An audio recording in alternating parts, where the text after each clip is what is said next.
बिस्मिल्लाहिर्रहमानिर्रहीम। Last time हमने पढ़ा था इंटरनेशनल सिस्टम ऑफ यूनिट।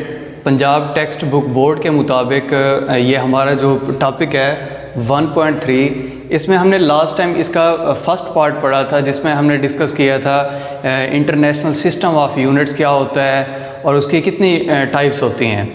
तो आज हम इसके रिमेनिंग पार्ट्स जिसमें हमारे पास दो क्वेश्चन होंगे या दो इम्पॉर्टेंट पॉइंट्स होंगे जिनके बारे में आज हमने डिस्कस करना है, वो ये हैं what is scientific notation, what are the conventions of units. तो सबसे पहले हम डिस्कस करते हैं कि साइंटिफिक नोटेशन क्या है। नंबर्स को स्टैंडर्ड फॉर्म में लिखना यानी 10 की पावर में लिखना साइंटिफिक नोटेशन कहलाता है। तो इसको हम इस तरह डिफ़ाइन कर सकते हैं, when numbers are expressed in the power of 10 it is called scientific notation। कि जब हम नंबर्स को 10 की पावर में लिखते हैं तब जाके वो एक स्टैंडर्ड फॉर्म बन जाती है। उस स्टैंडर्ड फॉर्म को साइंटिफिक नोटेशन कहते हैं। Next, rules of scientific notation. किसी भी नंबर को साइंटिफिक नोटेशन में लिखते वक्त हमें कुछ रूल्स का सामना करना पड़ता है, उन रूल्स को फॉलो करना पड़ता है। वो रूल्स यहाँ पे दिए गए हैं। पहले नंबर पे non zero digit to the left side of decimal, के इशारिया के लेफ़्ट साइड पे हमारे पास नॉन ज़ीरो डिजिट होना चाहिए। एग्जांपल दी गई है, आप देख सकते हैं ये हमारे पास पॉइंट है, डेसिमल है, इशारिया है, इसके लेफ़्ट साइड पे हमारे पास नॉन ज़ीरो डिजिट है, यानी ज़ीरो नहीं होना चाहिए। ज़ीरो के अलावा कोई भी डिजिट यहाँ पे हो सकता है। सेकंड रूल ये है, if decimal is replaced from right to left side then power will be positive. कि अगर आप इशारिया को राइट साइड से लेफ़्ट साइड पे ले आते हैं तब आपके पास जो 10 की पावर होगी वो पॉजिटिव होगी। एग्जाम्पल दी गई है, आप यहाँ से देख सकते हैं। इस इशारिया को अगर आप यहाँ से, पहला रूल क्या था कि इशारिया के लेफ़्ट साइड पे नॉन ज़ीरो डिजिट होना चाहिए। इट मीन्स इस इशारिया को हम यहाँ से उठाकर इधर लेके आ सकते हैं। तो कितने डिजिट हमने यहाँ से इसको रिप्लेस किया है? 1 2। तो हमारे पास यहाँ रिप्लेस करने के लिए डेसिमल को 2 डिजिट थे, तो इसीलिए इसकी पावर 10 की पावर 2 होगी। नेक्स्ट, थर्ड पॉइंट जो है कि अगर हम इसको लेफ़्ट साइड से राइट साइड की तरफ रिप्लेस करेंगे तब हमारे पास जो पावर होगी वो नेगेटिव होगी। एग्जाम्पल दी गई है, अब इस पॉइंट को हमने कहाँ पे रिप्लेस करना है? First non zero digit. तो ये ज़ीरो है, यहाँ हम रिप्लेस नहीं कर सकते क्योंकि ये ज़ीरो डिजिट है। हमने रिप्लेस करना होता है नॉन ज़ीरो डिजिट की तरफ। अब ये भी ज़ीरो है, ये 3 जो है ये नॉन ज़ीरो डिजिट है। तो it means we can replace this decimal from this place to this place and between this distance there are 3 digits. इन दोनों के दरमियान 3 डिजिट्स का फ़र्क है, या 3 डिजिट क्रॉस करके हमने एक डेसिमल को उठा के दूसरी जगह रिप्लेस किया है। तो अब हमारी जो पावर होगी वो 10 की पावर -3 होगी। दोबारा इसको देख लें। पहला रूल क्या है कि आपके पास नॉन ज़ीरो डिजिट होनी चाहिए डेसिमल के लेफ़्ट साइड पे। दूसरा रूल क्या है कि अगर आप डेसिमल को रिप्लेस करते हैं राइट साइड से लेफ़्ट साइड पे तब आपके पास जो 10 की पावर होगी वो पॉजिटिव होगी। इसी तरह अगर आप डेसिमल को रिप्लेस करते हैं लेफ़्ट साइड से राइट साइड की तरफ तब आपके पास जो पावर होगी वो नेगेटिव होगी। तो ये था scientific notation. Next, what are the conventions of units. जो यूनिट्स हमने पढ़े थे लास्ट टाइम के, यूनिट्स 3 किस्म के होते हैं, base units, supplementary units, derived units. अब इनको लिखने के भी कुछ रूल्स बनाए गए हैं, कुछ रिवायात चल रही हैं, उन रिवायात को हमें बरकरार रखना होता है। तो उसके लिए कुछ पॉइंट्स हैं जो यहाँ पे एक्सप्लेन किए गए हैं। तो पहले नंबर पे ये कि किसी भी अगर कोई यूनिट है जो साइंटिस्ट के नाम से दिया गया है, फॉर एग्जांपल न्यूटन। अब न्यूटन साइंसदान का नाम भी है और न्यूटन यूनिट का नाम भी है। तो जब आप यूनिट लिखेंगे तब आपको उसका जो कैपिटल लेटर है वो बड़ा नहीं लिखना होगा। अगर आप कैपिटल लेटर लिखेंगे तब वो साइंटिस्ट के नाम को शो करेगा, यूनिट को शो नहीं करेगा। तो यूनिट को शो करने के लिए हमें उसका जो फर्स्ट लेटर है वो कैपिटल नहीं लिखना चाहिए। यहाँ पे आप देख सकते हैं, full name of unit does not begin with capital letter even if named after scientist. Example आप देख सकते हैं न्यूटन। अब इसके स्टार्ट में हमने एन को कैपिटल नहीं लिखा, एन को हमने स्मॉल लेटर से रिप्रेजेंट किया है। अगर हम एन को कैपिटल लेटर से रिप्रेजेंट करते तो तब ये उस साइंटिस्ट के नाम को रिप्रेजेंट करता। एक्चुअली हमने यहाँ पे यूनिट्स के नेम को रिप्रेजेंट करना है, तो इसके लिए हमें एन को स्मॉल लिखना होगा। नेक्स्ट इसका सेकंड पॉइंट है कि अगर कोई भी साइंसदान है, जैसे न्यूटन अभी हमने डिस्कस किया, इसके सिंबल को हम कैपिटल लेटर के साथ रिप्रेजेंट करेंगे। जो यूनिट होगा जो किसी साइंसदान के नाम पे रखा गया होगा, तो उसको अगर आपने रिप्रेजेंट करना है तो रिप्रेजेंट करते वक्त आपको कैपिटल लेटर यूज़ करना होगा। Symbol of unit named after scientist has initial capital letter. Newton का सिंबल कैपिटल एन होगा। Next, prefixes should be written before units without any space। जो प्रीफिक्सेस हैं, तो यहाँ सबसे पहले आप समझ लें कि प्रीफिक्सेस क्या होते हैं। अब देखें, नंबर्स जब कैलकुलेशन कर रहे होते हैं तो नंबर्स हमारे पास छोटे भी हो सकते हैं या लार्ज कैलकुलेशन भी हो सकती है। तो अब इतना हम उसको रिप्रेजेंट नहीं कर सकते। फॉर एग्जांपल ये कैलकुलेशन है, कैलकुलेशन करते वक्त 0 पॉइंट यहाँ पे हमारे पास 9 0 आ रही हैं अप टू सो ऑन 9। इसी तरह 1 4 3 अप टू सो ऑन बहुत ज़्यादा डिजिट आ रहे हैं, तो इनको हमें साइंटिफिक नोटेशन में लिखना होगा। यानी इनके लिए हम एक प्रॉपर वर्ड जिसे प्रीफिक्स कहते हैं वो हम यूज़ करते हैं ताकि बड़ी क्वांटिटी को हम छोटा कर सकें अपने समझने के लिए। इसी तरह छोटी क्वांटिटी को भी हम इजीली एक्सप्रेस कर सकें। तो यहाँ पे हमारा पॉइंट ये था कि prefix should be written before units without any space. अब इसमें mm, जो पहला m है ये प्रीफिक्स को शो कर रहा है, millimetre.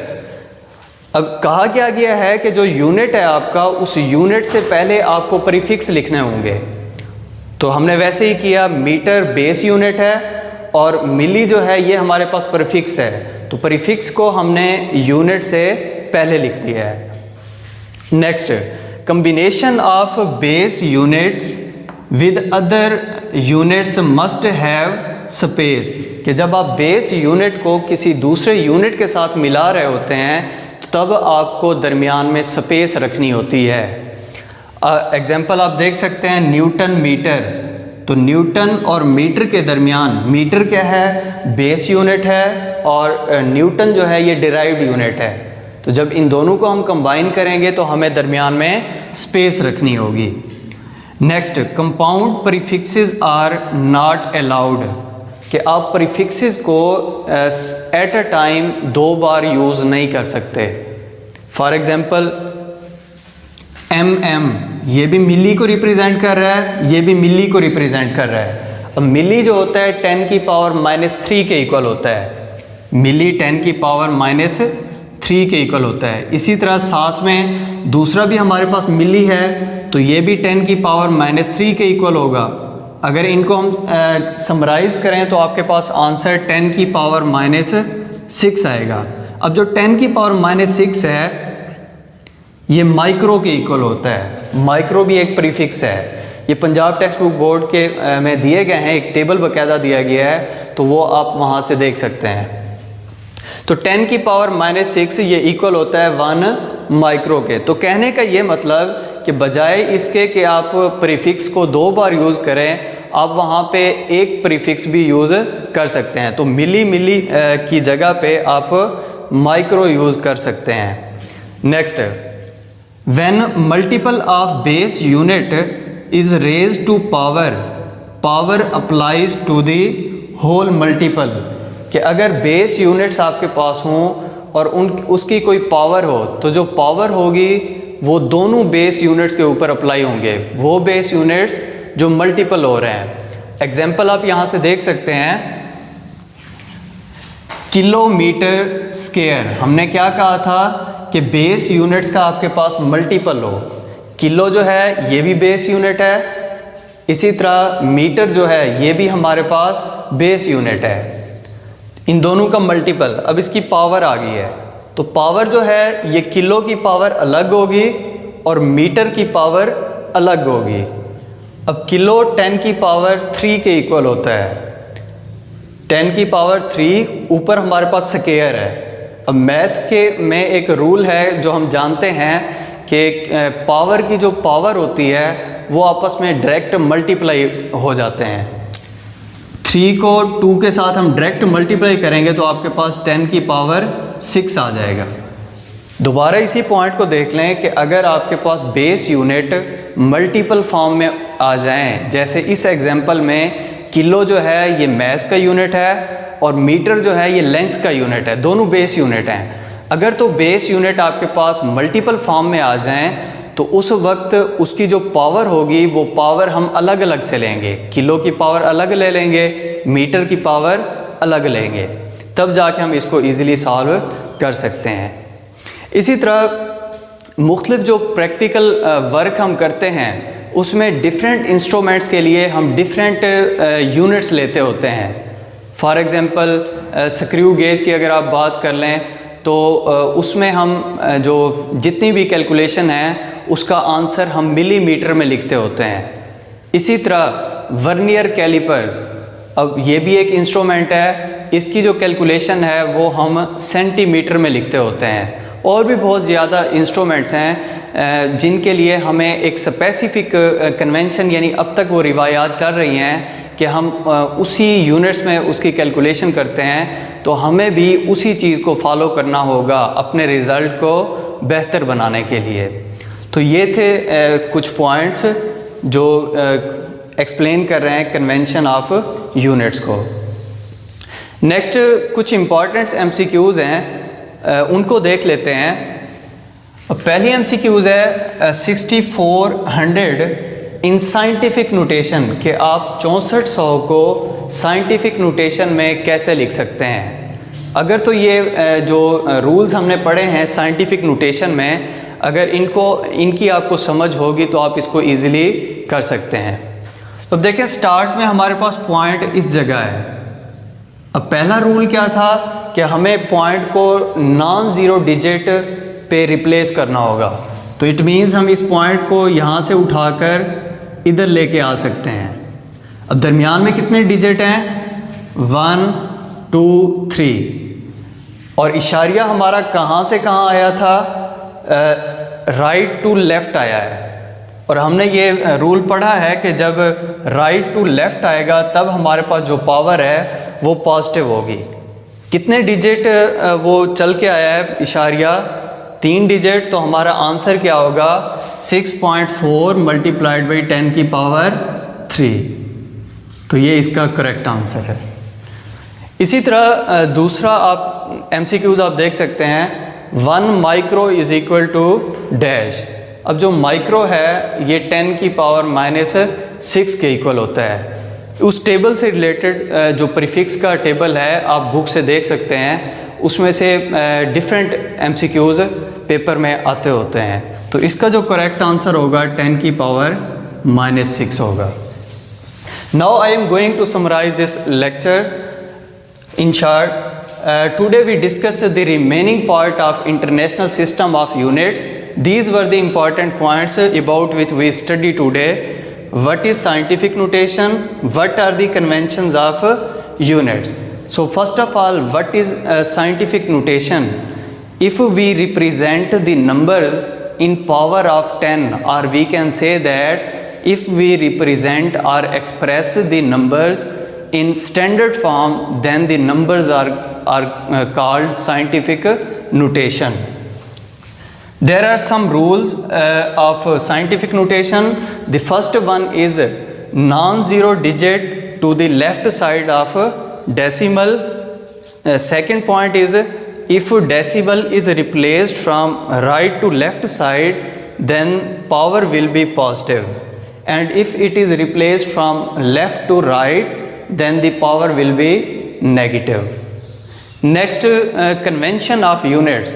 There are following points to represent units in our daily routine. The first one is full name of a unit does not begin with capital letter, even if named after scientist. For example, Newton. If we represent this first letter n, small letter, then it will represent the unit, and if we replace this small n by capital N, then it will show the name of a scientist. Next, symbol of unit named after scientist has initial letter. As Newton is the base is derived units, its symbol should be capital N. Next, prefix should be written before units without any space. For example, millimeter. A milli is a prefix and meter is a base unit. So prefix should be before base units or before units. What are the prefixes? Prefixes are the specific numbers which represent the small or which are used to represent small or larger quantities or larger numbers. Next, combination of base units with other units must have space, as meter is a base unit and Newton is a derived unit. So whenever base unit will be with any other unit, then there must be space between them. And the next one is compound prefixes are not allowed. You cannot use two prefixes at the same time in any calculation. You must have must use specific prefix in your calculation. For example, milli. Milli is also prefix and this milli is also prefix. So therefore you can use micro instead of milli. Next, when multiple of base unit is raised to power applies to the whole number. Next, these were the important MCQs. 6400 in scientific notation can be represented as 6.4 multiplied by 10 raised to power 3, and the next one is 1 micro is equal to 10 to power minus 6. Thank you.